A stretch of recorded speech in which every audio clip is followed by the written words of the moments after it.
5h45. Bom dia, acordei cedo hoje. Hoje tem que levar todas as malas para o trabalho e tudo mais. Não vamos só passar pelo escritório. Então a gente vai do escritório depois direto para o aeroporto. Então tem que deixar tudo ajeitado. E aí acabei acordando mais cedo para dar uma estudada, já que todos os dias aí da semana eu não consegui estudar. Isso é ruim, eu acho péssimo, porque acaba me deixando como se fosse um débito comigo mesmo. Foram 2 dias que eu não consegui ler nem estudar da forma que eu gostaria. Quem tá me seguindo no Instagram já deve estar sabendo, né? Então eu tô aqui em São Paulo, capital. A gente tá fazendo uma imersão entre parte da liderança da Servidesk Brasil, mas também quem me acompanha um pouco mais de perto sabe o quanto viajar e ficar fora da rotina e do ritmo me atrapalham ou me deixam incomodado. Mas enfim, isso é uma coisa minha. A gente tem que lidar com essas coisas e tá tudo certo. Mas achei interessante que esse horário, 5h40, 5h45, foi o único horário em que eu ouvi passarinhos aqui na cidade de São Paulo. Agora não dá pra ouvir talvez no vídeo, mas tem passarinhos. Vamos ver.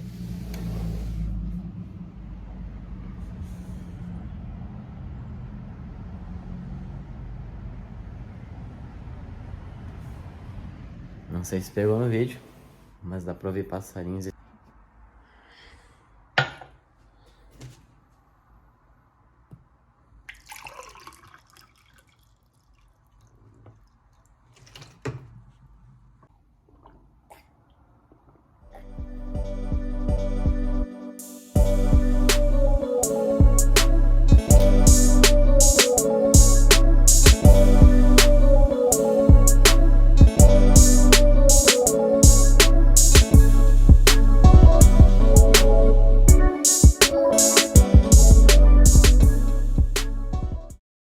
Micro-ondas a gente desliga. Eu digo a gente porque não é só eu que faço isso. Porque essa luzinha branca aqui ela atrapalha pra dormir. A gente tira da tomada ali atrás. Então, eu sei que não é só eu, porque quando eu cheguei aqui tava desligado da tomada. Todo mundo desliga por causa da luzinha. A luz da TV também atrapalha, a luz do roteador também atrapalha. Mas o roteador não tá funcionando mesmo, então já deixei desligado.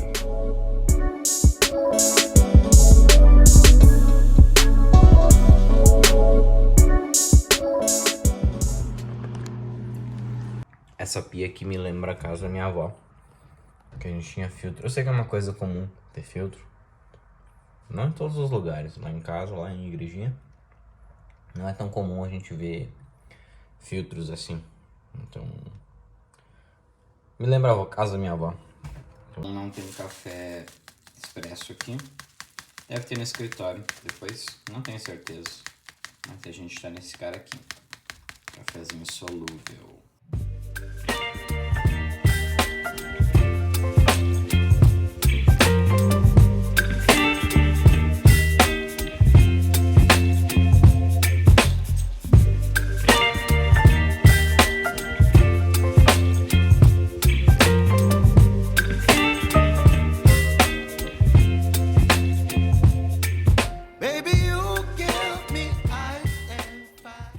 Você já deve ter visto, para quem acompanha a ITU, tem lá uma questão que fala sobre design de serviços ou desenho do serviço. E aí fica aquela questão do que é o desenho do serviço. Lembrando que serviço é todas as partes que englobam a entrega de alguma coisa que possa ser utilizada. Então, por exemplo, a internet é um serviço, porque eu não entrego só a conexão. Eu entrego o cabo, eu entrego o equipamento, eu entrego a conexão, e lá no final eu consigo entregar o acesso entre uma parte e outra através de um cabo de internet. Então, são várias áreas que se integram para entregar um serviço. Mas quando a gente fala de um serviço mais elaborado, vamos pegar um exemplo de um restaurante. Você olha lá numa área gourmet, uma área de alimentação, tem lá 2 restaurantes. Um restaurante tem uma fila gigantesca, os 2 são de comida brasileira, vamos pensar assim. Então, temos lá um que tá cheio de gente, fila, pessoas não conseguem ser atendidas a tempo. E o outro tá vazio.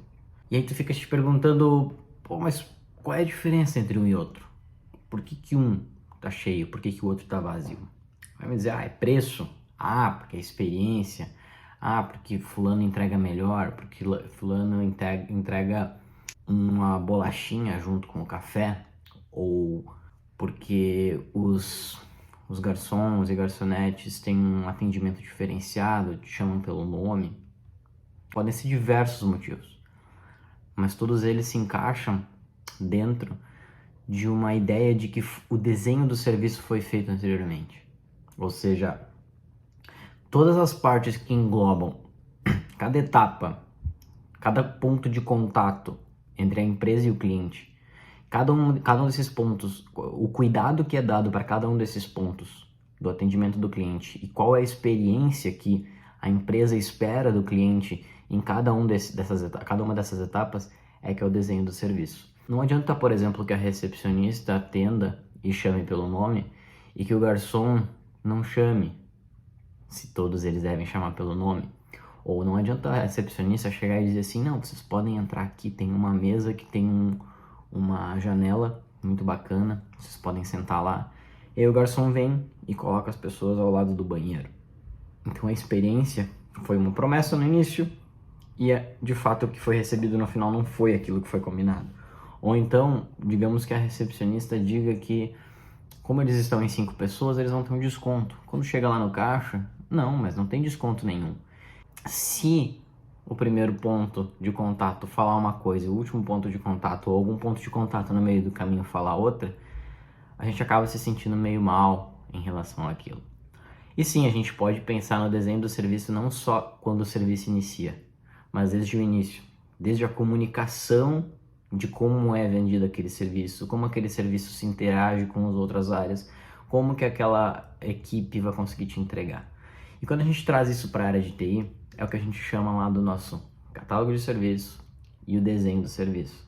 Quando a gente coloca no catálogo de serviço quais são os serviços que a nossa área de atendimento entrega, a gente consegue estipular quais são os padrões de qualidade que a gente tem para aquele serviço. Então imagine que a gente tem lá internet de 50 megabits por segundo. Então a gente precisa entregar uma internet de 50 megabits por segundo porque é o que está contratado. Se a gente tem um SLA de tempo, de atendimento, de em até 4 horas resolver aquele incidente, a gente precisa atender aquele incidente em 4 horas. Só que não só o cliente tem que saber disso, e não só o comercial tem que saber disso, mas cada pontinho, cada área do atendimento precisa saber dessa existência dessas 4 horas e da qualidade exigida de 50 megabits por segundo. Isso é o desenho do serviço, é sentar, organizar e dizer, nós vamos fazer assim e todo mundo precisa ser treinado. Ou vamos pegar um outro exemplo, não sei quantos já viajaram de avião, mas imagine que você pagou um pouquinho mais para ter a sua mala um pouco mais rápido lá no destino. Então, para quem não sabe, a gente entrega a mala para fazer despacho, que a gente chama, e ela é etiquetada. Quando a gente pousa lá no nosso destino, a mala vem pela esteira e a gente tem que ir lá e buscar a nossa mala. Às vezes demora alguns minutos e às vezes demora até mais tempo, depende muito da organização do aeroporto. Mas vamos imaginar que nós pudéssemos comprar uma etiqueta que diz que vai atender mais rápido.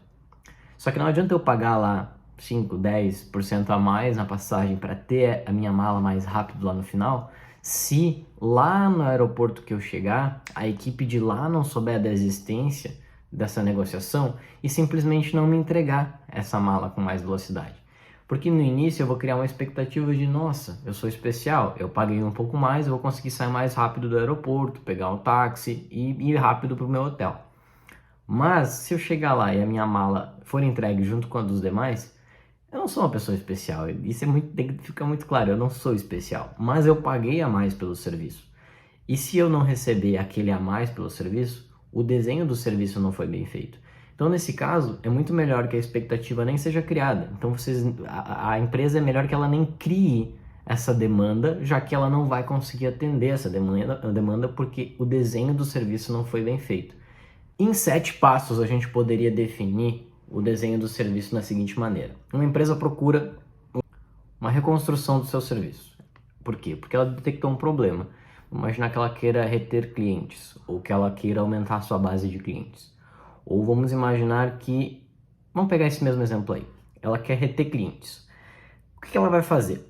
ela vai contratar essa empresa e ela geralmente não sabe que solução colocar em prática. A partir desse momento, a empresa que chega para fazer o desenho do serviço, ela vai conversar com clientes, com as pessoas que trabalham na equipe. Por quê? Porque o cliente, ele sabe te falar onde ele está com dificuldades em contato com aquela empresa. O funcionário, a pessoa que atua de fato na equipe, ele vai saber te explicar o que ele faz e como ele faz. Só que quem dá algumas ideias, mas não é ideia, isso é bom dizer, não é ideia de que solução aplicar, porque o cliente não é a pessoa ideal para aplicar a solução, porque senão ele mesmo poderia resolver seus próprios problemas que ele está buscando essa empresa para resolver. Mas ele pode trazer sim várias ideias e trazer várias inovações que estão escondidas nas palavras que ele sempre vai trazer. Então, através dessas conversas, a gente faz um mapeamento de quais são os pontos de contato, quais são as dificuldades, onde podem estar os gargalos, e a partir destes gargalos, a gente desenvolve uma possível solução, prototipa essa solução, começa a testar essa solução incansavelmente, entrega essa solução e acompanha essa nova solução por um certo tempo. Esse seria mais ou menos um redesenho de um serviço. Quando a gente está começando do zero, a gente já tem uma ideia do que a gente quer resolver. Então, se a gente já tem uma ideia do que a gente quer resolver, o ideal é que a gente mapeie quais são as etapas que o cliente vai passar ou o requerente vai passar dentro de um atendimento e quais são as experiências que ele vai ter em cada um. Ele precisa abrir um chamado para falta de internet? Show! Por onde ele vai abrir? Telefone, WhatsApp, Telegram, central de chamados, e-mail, quais são as soluções? Pô, e-mail, central de chamados não tem como, porque ele está sem internet. Vamos imaginar que ele use telefonia VoIP, está sem internet também. Eu preciso abrir um outro canal de contato. Ele vai usar o celular dele? Show, então celular. Como eu vou receber essa ligação? Eu tenho alguém para receber essa ligação, mesmo que falte internet? Tenho, beleza. Quem vai atender? Nível 1, nível 2. Uma pessoa que tenha conhecimento suficiente para já resolver o problema ou alguém que simplesmente vai abrir o chamado, fazer a triagem e encaminhar para outra equipe? Esse é um ponto de contato. Vai da estratégia de cada um. Arthur, qual que é o certo? Não tem certo. Então, o que importa é a estratégia da empresa. Já vi empresas que têm a estratégia de, por exemplo, colocar alguém que é solucionador lá na ponta, só que a gente tem um outro porém aqui. Esse solucionador geralmente é um profissional que tem um nível um pouco maior de complexidade nas suas tarefas, então ele pode ficar alocado muito tempo em um chamado e não conseguir atender vários. Então a gente acaba tendo outras empresas que têm um nível um pouco mais baixo de profissionais, não é mais baixo, mas o pessoal mais iniciante, que consegue fazer o dispatch, que a gente chama, né? Que é o encaminhamento dos chamados. Ele vai abrir o chamado, vai fazer uma série de perguntas básicas, que é mais ou menos o que acontece numa operadora.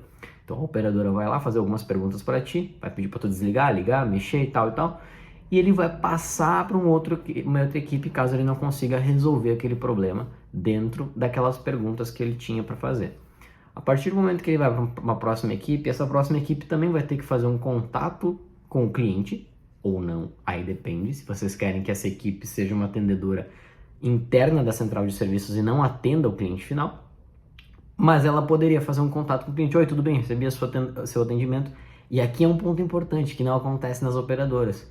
As operadoras só tem que responder 5, 6, 7 vezes as mesmas perguntas quando eles vão passando entre as pessoas. E isso é importante, que o próximo nível já saiba o que foi feito, o que aconteceu, e por isso que a documentação é importante. E aí então a gente vai passando para os próximos passos até que no final desse atendimento a gente consiga resolver 100% do problema, ligue para o cliente, peça um feedback dele e peça para ele fazer a resposta da pesquisa de satisfação. Esse seria um exemplo bem prático e bem tranquilo de como que funciona um serviço desenhado previamente e então ele é validado através de indicadores, em que ponto que foi, onde que está estourando o tempo, onde que está demorando mais, se está funcionando bem ou não. Então, gradativamente a gente vai fazendo a melhoria desse desenho desse serviço.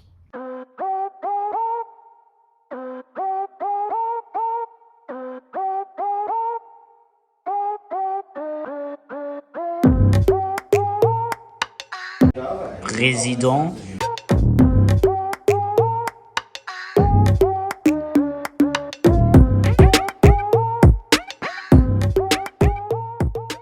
Não pode, vou botar um lo-fi.